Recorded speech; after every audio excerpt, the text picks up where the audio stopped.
தூக்கிட்டு வெளியே வந்து நிற்கும். நான் திருச்செந்தூர்ல இருந்து வேலூர் வரைக்கும் இருக்கு. இவ்வளவு நேரம் நிக்க எப்ப பஸ் கிளம்பும், எப்ப இந்த பிரச்சனை முடியும்?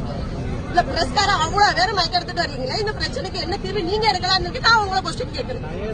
மேல கொண்டு போறதுக்கு நாங்க வந்திருக்கோம். நீங்க துன்பப்பட்டு நாங்க வந்து எடுக்கிறதுக்கு வந்திருக்கோம். துன்பப்படுறோம். இது பிரைவேட் பஸ்காரங்களுக்கு தான் நான் கேட்கிறேன்.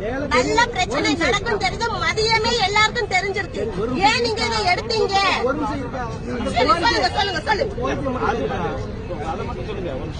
எவ்வளவு நேரம் நாங்க இப்படியே நிக்கணுமா நடு ரோட்ல? என்ன பிரச்சனை? அந்த பிரச்சனையை மட்டும் சொல்லுங்க.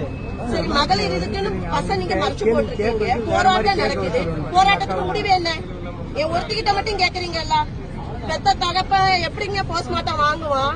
நீங்க எல்லாம் தப்பு செய்யறவங்க எல்லாம் விட்டுட்டே இருப்பீங்க. செத்தவ தூக்கிட்டு போயிருவாளா தாய்மாரு? ஆனா ஒருத்தனுக்கு அறுத்து விடுங்கல. இவ்வளவு பத்திரிகைக்காரன் வரம்ல, செஞ்சவனுக்கு அறுத்து விட மொட்டையை அலையட்டும். இதை விட்டுட்டு இதுல வந்து மயக்கா பிடிச்சிட்டு இருக்கீங்க. அவ்வளவு